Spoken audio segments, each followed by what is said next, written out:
आज के गरिमापूर्ण समारोह की अध्यक्षता कर रहे क्षत्रिय युवक संघ के संघ प्रमुख और एक ऐसी संस्था के संघ प्रमुख जो इस आधुनिक राजस्थान, आधुनिक भारत के अंदर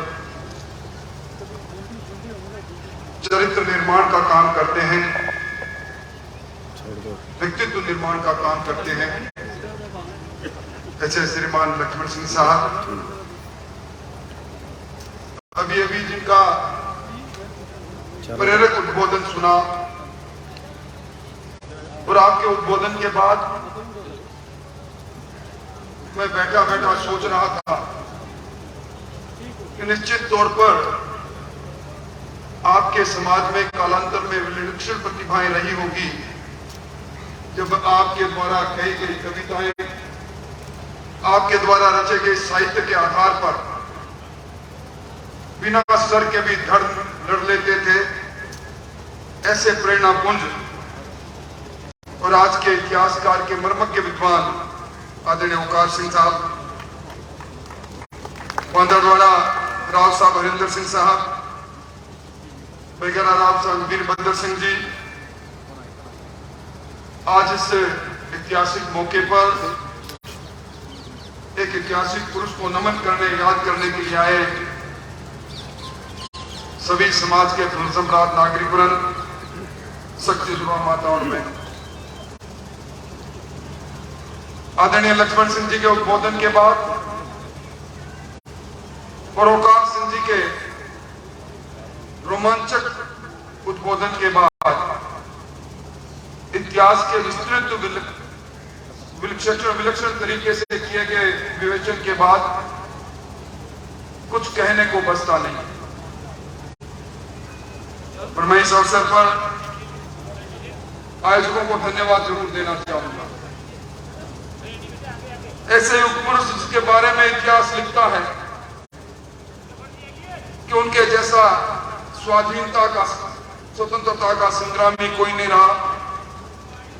उनकी वीरता के बारे में, चंद्रसेन जी के व्यक्तित्व के बारे में, मुगलिया सल्तनत को जिस प्रकार उन्होंने ललकारा, उनके रोमांचक इतिहास को, उनके कर्तृत्व को जब सुनते हैं तो लगता है कि क्या ऐसे भी पुरुष रहे होंगे। अब कौन बताएगा हमारे आने वाली पीढ़ी को।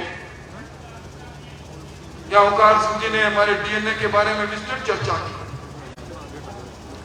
आदरणीय लक्ष्मण सिंह जी ने हमारे आज के युग में हम उंगलियों से पुरुषार्थ करने की बात कहते हैं, मोबाइल टेलीफोन पर, सोशल मीडिया पर एक संदेश भेजकर से ये सोचते हैं कि हम इस बदलते परिवेश में अपने आप को उसी युगानुकूल स्थापित कर लेंगे। मैं समझता हूं कि निश्चित तौर पर आज जब हम प्रेरणाप्रद के रूप में हमारे महानायकों की जयंती पर इकट्ठे होते हैं तो सबसे बड़ा सवाल यह है कि जब इन्होंने अपने जीवन के अंदर इस माटी की स्वाभिमानी की लड़ाई लड़ी, कंदराओं में रहे, पहाड़ों में रहे, 19 बार मुगलिया सल्तनत को ललकारने का काम किया, तो सिर्फ उस समय मुगल आक्रांता जब आते थे, हमें इस बात को भी निश्चित तौर पर सोचना चाहिए कि ये बात आज क्यों है। क्या कारण है कि जब चंद्रसेन जी के स्मृति की बात आती है, उनकी मूर्ति की स्थापना की बात आती है, उनके इतिहास को इस पाश्चात्य संस्कृति में इस समाज के पास पहुंचाने की बात आती है, तो वो कर्तव्य कोई हमारा नहीं, हर उस व्यक्ति का है जो धरती के स्वाभिमान की बात करता है, धरती की स्वाधीनता की बात करता है, आदिताइयों के विरुद्ध में अपने विचार की बात करता है। मैं अभी एक लेख पढ़ रहा था, चंद्रसेन जी के लिए लिखा था भूला बिसरा राजा। क्यों लिखा गया ये बात? मैं सोच रहा था कि जिनका इतना बड़ा शानदार इतिहास रहा, इतिहास के पन्नों में गुमनामी के अंधेरे हम लोगों ने अपनी उस विरासत को सिर्फ एक दिन के लिए याद करने का काम करना शुरू कर दिया। आज हमारा इतिहास, हमारी संपदा, हमारी घाटी है और इसी इतिहास की संतान के रूप में हमें आज के इस प्रतिस्पर्धा के समय में, जब सर्वाइवल फॉर फिटेस्ट का जमाना आ गया और सर्वाइवल फॉर फिटेस्ट के जमाने में हमें सिद्ध करना पड़ेगा, जिसकी चर्चा अभी ओंकार सिंह जी ने कही, हमारे में वही डीएनए है। प्रतिबद्धता थी उस महापुरुष चंद्रसेन जी में, इस बात की प्रतिबद्धता थी कि मैं धरती का मान और सम्मान की लड़ाई लड़ूंगा, दास्ता स्वीकार नहीं करूंगा। संकल्प था कि मैं इन आतताइयों के सामने मेरी बिखरी हुई संख्या को, मेरे सैन्य बल को इकट्ठा करूंगा। आर्थिक रूप से विपिन हो गया, कमजोर हो गया, मैं धरती के मान और सम्मान की लड़ाई नहीं छोड़ूंगा। क्या यह प्रतिबद्धता आज हमें संदेश नहीं देती? क्या यह प्रतिबद्धता आज भी हमें नहीं कहती कि आज के इस लोकतंत्र में जब तलवार और भाला उठाने की आवश्यकता नहीं, कंदराओं में जाने की आवश्यकता नहीं, पहाड़ों पर जाने की आवश्यकता नहीं, क्या हम अपने विचार के प्रति, अपनी प्रतिबद्धता के प्रति इस बात को सिद्ध नहीं कर सकते कि हमने भी जो ठानी है वही करके रहेंगे? कहते हैं रोलिंग स्टोन प्लेसेस नोवेयर। हम अपने विचारों को, अपनी प्रतिबद्धताओं को, अपनी प्राथमिकताओं को बदलते रहेंगे, जमाना हमें याद नहीं करेगा। लक्ष्मण सिंह साहब ने सही कहा, वो समय जब कभी लोग कहा करते थे कि लंबे सफर पर निकले हैं, विश्राम करना है, पहले मालूम करते थे गांव की काकड़ में जाकर यहाँ कितने क्षत्रियों के घर है, कितने राजपुत्रों के घर है। और आज इसके विपरीत में हम देखते हैं, मैं लंबे समय से सामाजिक जीवन में हूं, राजनीति में भी। मैं जब देखता हूं कि जब कभी भी लोकतांत्रिक युद्ध की बात आती है, हमारी एकता, हमारी प्रतिबद्धताएं अलग अलग गांव में अलग अलग हो जाती है, हमारी आवाजें अलग अलग निकलनी प्रारंभ हो जाती है, हमारी ताकत का वो रूप, वो स्वरूप दिखाई नहीं देता। इसकी आज की आवश्यकता है। अगर चंद्रसेन जी इस वक्त, जब उन्हें अकबर ने कहा कि सूबेदारी मिलेगी, आप सिवाना का किला भी छोड़ने की बात चल पड़ी, शासन आप करोगे, और शासन पर अकबर के साम्राज्य की मोहर होगी, अब मोहर अकबर के साम्राज्य की चलेगी। सिर्फ इतनी सी बात को उनको माननी थी। हमें ये हमारे पुरुषों के इतिहास इस बात को प्रेरित करते हैं, हम संकल्प और प्रतिबद्धता के साथ आगे बढ़े। हमने इस राजतंत्र को लोकतंत्र में बदलते हुए इतिहास के पन्नों में देखा है। हमने राजपुत्र को रजपुत्र बनते देखा है, और हमें अब उस पुराने इतिहास के गौरव के साथ साथ नए इतिहास की रचना जो आज होनी है, उस पर भी हमें चिंता करनी है। समय बदलता है, समय की धार बदलती है, परिस्थितियां बदलती है, और परिस्थितियों के अनुसार आज जिस प्रकार की स्थिति लोकतंत्र में है, क्या आज का इतिहास कल हमारे वंशज पढ़ेंगे तो ये तो नहीं कहेंगे कि युगानुकूल डीएनए चंद्रसेन जी का था, अमर सिंह राठौड़ का था, वीरता का था, लक्ष्य के प्रति समर्पण का था, स्वाभिमान का था। पर जो इतिहास आज युगानुकूल परिवर्तित होकर हमारे पूर्वजों को आज हमारे को लिखना था, वो लिख नहीं पाए। इसके बारे में निश्चित तौर पर हमें विचार करना चाहिए। हमें सरकार की भूमिका में क्यों नहीं आ पाए? हमें आज भी नेतृत्व के दृष्टि से लोग देखते हैं, हम क्यों नहीं कहते सबका साथ होगा तो सबका विकास भी करेंगे? लेंगे, सबका प्रयास भी सामूहिक करेंगे। क्यों नहीं सामूहिकता के साथ हम अपने उस वर्चस्व को, अपने उस इतिहास को आज के युग में उसी अनुरूप नए रूप से क्यों नहीं लिख डालें। निश्चित तौर पर इस बात की चर्चा और इस बात के बारे में हमें सोचना चाहिए। आज जिस प्रकार के इतिहास की विवेचना ओंकार सिंह साहब ने की, कौन याद करेगा इस इतिहास को। ओंकार सिंह साहब, मैं जिस क्षेत्र से लगातार 7 बार चुनकर आ गया, वहां होली और दीपावली पर वर्षों से मेरी परंपरा रही कि मैं वहां पैदल चलकर पूरे बाजार में, शहर में रामा क्षमा करने निकलता हूं। हमारे वहां व्यापारिक प्रतिष्ठान, Bagla family, Bhartia family, Tatia family, उस समय रंगून तक गई और वहां जाकर उन्होंने वर्चस्व को, अपने व्यापार को, अपनी ईमानदारी, अपनी कुशाग्र बुद्धि से स्थापित किया, पर उन्होंने अपनी माटी के मोह को नहीं छोड़ा। परंतु अब बदली हुई परिस्थिति में उनकी विशाल अट्टालिका के सामने से जब कभी हम निकलते हैं और जब धीरे से पूछते हैं कि ये किसकी हवेली है, तो लोग बगले झाड़ने लग जाते हैं। और जब पूछते हैं कि क्यों भूल गए, तो कहते हैं उन सेठ जी का व्यापार महानगरों में तो चला गया, उनका व्यापार बहुत ऊंचाइयों पर चला गया, इस हिंदुस्तान के चंद 10-20 लोगों में शामिल हो गए। पर इस धरती पर, जिस धरती से उनका संबंध था, वहां से उनके वंशजों ने अपना नाता तोड़ लिया। इसलिए अब उनके पुराने इतिहास को कोई याद नहीं रखता। वहां उस कंपनी के मैं डायरेक्टर के रूप में उनका नाम जरूर याद रखता। हमारा इतिहास कौन याद रखेगा? कौन इसके लिए प्रयास करेगा? मैं ओंकार सिंह साहब को इसके लिए हमेशा धन्यवाद देता हूं।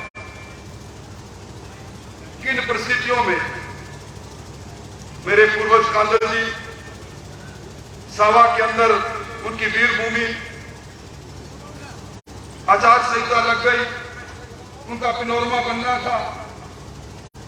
एक ट्रक में आगे बैठे हुए ओंकार सिंह जी को मैं देखता हूं, मेरे घर के सामने ट्रक को धीरे करते हैं, क्योंकि मैं चल रहा हूं, परसों आचार संहिता लग जाएगी, रातों रात तामीर कराओ, पैदल चलो, जहां पर ये आज हमें मूर्ति को विराजमान करने, वरना परसों के बाद ये मूर्ति कपड़ों में रह जाएगी।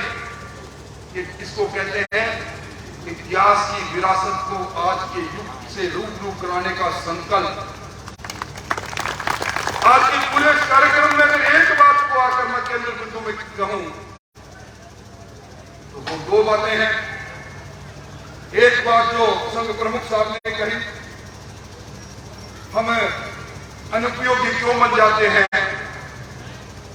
कौन हमें अनुपयोगी मानेगा। अभी आने वाले 90 दिन के बाद राजस्थान में मत की पेटी से राजा निकलेगा, और उस समय हम उपयोगी कब बनेंगे? जब हमारी एक वाणी होगी, हमारा एक संस्कार के साथ, एक जुटता, एक लय के अंदर, एक आवाज के साथ, एक विचार के साथ, एक प्रतिबद्धता के साथ हम खड़े हो जाएंगे। और वही बातें अगर हमें उस समय विस्मृत कर जाएंगे, आज के समय में चाहे इतिहास को बचाने की बात हो, पर हमारे ऐतिहासिक पुरुषों को जैसे आज के जमाने के सामने लाने की बात हो, ये सारा काम वो तंत्र करता है जिसका निर्माण जन करता है।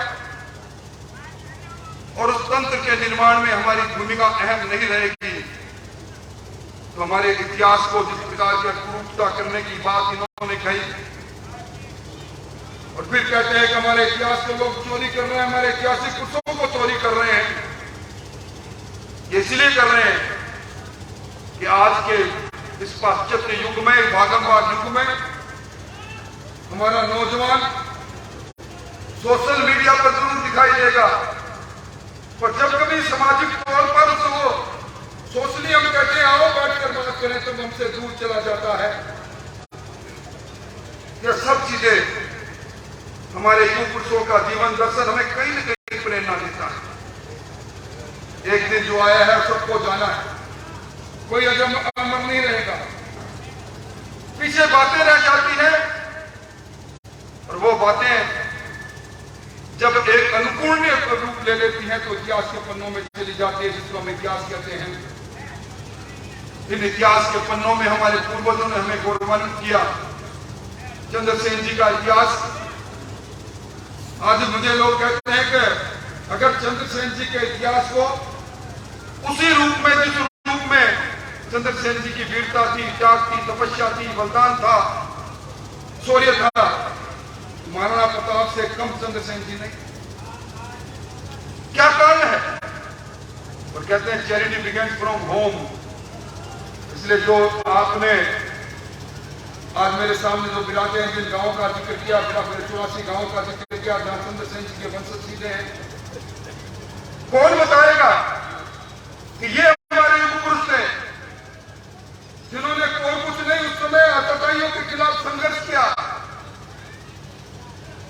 जब इस हिंदुस्तान में जनेऊ उतारने का विषय आया था, जब इस हिंदुस्तान के अंदर धर्म के आधार पर अधर्म हो रहा था, लड़ाई किस बात की थी? अकबर से संघर्ष किस बात का था? वो बुनियादी चीजें क्या आज खत्म हो गई? ये बातें को तो मालूम पड़ेगा जब हम कहेंगे कि ये जो सामने स्टेचू लगी है, ये जो मूर्ति लगी है, ये उस वीर पुरुष की है जो वैसा इतिहास है। और हमें निश्चित तौर पर मैं निवेदन करूं, अगली बार जब हम मिले तो कम से कम ऐसा कार्यक्रम करो। चंद्रसेन जी का डीएनए जिनके रगों में है, आज वो रगों में डीएनए लिए हुए वो नौजवान, वो व्यक्ति, वो परिवार सामने आए, हम एक साथ बैठकर उनको श्रद्धांजलि अर्पित करें, उस युग पुरुष को नमन करें, ये संकल्प लेकर जाए। मैं तो इस वक्त में एक ही बात कहूंगा, हमारा इतिहास कल भी शानदार और जानदार था और कल जो हम इतिहास का निर्माण करेंगे वो हमारे पर निर्भर करता है। इस अवसर पर विचारों की प्रतिबद्धता के साथ, जिन विचारों को लेकर, जिन प्रतिबद्धता के साथ चंद्रसेन जी ने संघर्ष किया, आज के युग में भी कहीं न कहीं हमें प्रेरित करती है। हम भी एक प्रतिबद्धता के साथ, एक विचार के साथ आने वाले समय में अपनी पहचान बनाए। हम पहचान बनाएंगे। हम इस लोकतंत्र में तो बहुत सी चीजें, वो तंत्र जिसका निर्माण होगा वो अपने आप चलकर आपके पास आएगा। उस तंत्र पर नियंत्रण करने के लिए अब सर कटाने की आवश्यकता नहीं, सर गिनाने की आवश्यकता है। और सर गिनाने के लिए इस प्रकार की जयंतियों में आओ हम बड़ा समागम करें। और जो ओंकार सिंह जी ने संकल्प लिया, ओंकार सिंह साहब अभी तो ये 90 दिन आने वाले समय के अंदर पल पल में, मैं देखो इस मंच से मैं राजनीतिक बात नहीं कहूंगा, पर राजस्थान के अवाम जिन बातों को लेकर तरस रहा और हमारी तरफ जो देख रहा है, उस युद्ध में पल पल कर लड़ने का है। और जिस दिन ये लोकतांत्रिक युग समाप्त हो जाएगा, एक दिन आपके नेतृत्व में आप राव साहब को बुलाए, हम बैठे और उसके बाद योजना बनाए और अगली जयंती पर विशाल रूप में हम कहें कि आज के दिन जब हम बात कर रहे हैं, कितने गांव में एक साथ उस वीर पुरुष की मूर्ति का अनावरण हो रहा है, इस संकल्प के साथ हम करें। आप सब लोगों ने बुलाया, मेरे पास कोई बोलने के लिए शब्द इसलिए नहीं बचे, मुझसे पहले जिस प्रकार की ऐतिहासिक विवेचना आदरणीय ओंकार सिंह जी ने कही और जिस प्रकार की प्रासंगिक बातें जो संस्कार पंत सिंह जी ने उस वक्त देखा जब आजादी के पहले वर्षों के अंदर उनको मालूम पड़ा कर किस प्रकार का युग आएगा, किस प्रकार के संस्कारों की आवश्यकता होगी, और उसी अनुकूल लक्ष्मण सिंह साहब ने कुछ हमें प्रेरित बातें कही। उसके बाद कुछ कहने को बचता नहीं। आओ आज के दिन हम इन सारी बातों को आत्मसात करें। आप सब लोगों के स्नेह भरे आमंत्रण के लिए बहुत बहुत धन्यवाद, बहुत बहुत बधाई।